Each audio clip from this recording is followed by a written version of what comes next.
औज़ुबिल्लाहिमिनश्शैतानिर्रजीम बिस्मिल्लाहिर्रहमानिर्रहीम सल्लल्लाहु अला हबीबिही सय्यिदना मुहम्मदिन व आलिहि व अस्हाबिहि व बारक वसल्लम। जैसा कि थंबनेल से आपको ज़ाहिर है कि आज का हमारा टॉपिक है कि उम्मुल बनीन रज़ियल्लाहु अन्हा कौन थी। तो वक्त ज़ाया किए बगैर हम अपने टॉपिक को शुरुआत करते हैं। सईदा फ़ातिमा ज़ोहरा रज़ियल्लाहु अन्हा की वफ़ात के बाद मौला अली ने इनकी वसीयत के मुताबिक दूसरी शादी की। हसन हुसैन ज़ैनब रज़ियल्लाहु अन्हा भी छोटे थे। आपने सईदना अकील को रिश्ता देखने के लिए कहा तो कलबसी बनु कलाब के कबीले का इंतखाब हुआ।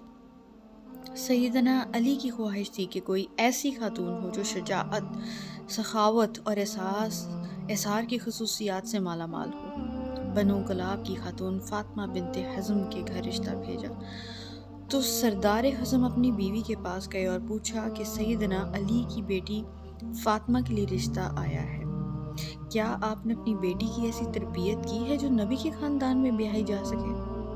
रिश्ता कबूल होता तो फ़ातिमा बिनते हज़म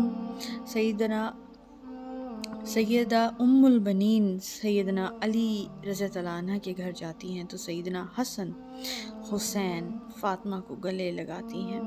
सैयदना अली रज़ियल्लाहु अन्हु से दरख्वास्त करती हैं कि बच्चों के सामने आप मुझे कभी फ़ातिमा मत कहिएगा, इन्हें इससे इनकी माँ याद आ जाएगी।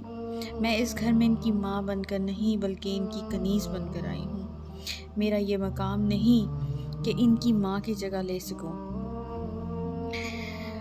इसके बाद आपने इन्हें बेटा नहीं कहा बल्कि हमेशा मौला कहती रही। इनके 4 बेटे हुए, इसलिए इन्हें उम्मुल बनीन भी कहते हैं, मतलब बेटों की माँ। अपने बेटों को हमेशा हसन हुसैन रज़ियल्लाहु अन्हा की तरफ अताअत का हुक्म दिया, अदब सिखाया और कहा कि जो कहें बस हुक्म बजा लाना, बहस नहीं करनी। ये अहले बैत हैं, हम इनके नौकर हैं। 4 बेटों में हज़रत अब्बास इब्ने अली, अब्दुल्ला इब्ने अली, जाफ़र इब्ने अली और उस्मान इब्ने अली थे। सैयदना अब्बास अलैहिस्सलाम लश्कर हुसैन के सिपा सालार भी थे। शुजाअत में ये एक ऐसा मकाम रखते थे, दोनों हाथ से तलवार चलाते थे। जंग सफ़ैन में सैयदना अली ने आपको भेजा तो मोहम्मद बिन हनफिया कहते हैं कि मौला आप सिर्फ अब्बास को क्यों आगे भेजते हैं। तो सैयदना अब्बास कहने लगे कि हसन हुसैन मेरे अब्बा की आंखें हैं और मैं इनका बाजू हूँ, और बाजू हमेशा आंखों की हिफाजत करते हैं। हालांकि उम्र में हसन हुसैन से छोटे थे, मतलब कि ये सवाल भी नहीं बनता कि माँ की तरबियत हर मकाम पे छलकती थी।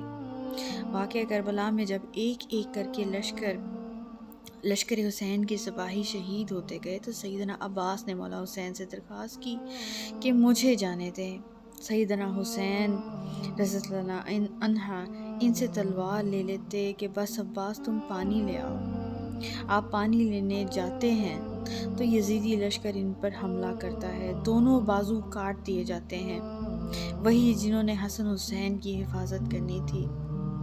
घुटने में तीर लगता है। हुसैन आली मकाम की आंखें भर आती हैं। सैयदना अब्बास मौला हुसैन से दरख्वास्त करते हैं कि मेरे घुटने से तीर निकाल दें, और कहते हैं कि मौला मेरी वालदा से कह दीजिएगा कि अब्बास के दोनों बाजू नहीं थे, इसलिए सिर्फ आपको तीर निकालने का कहा।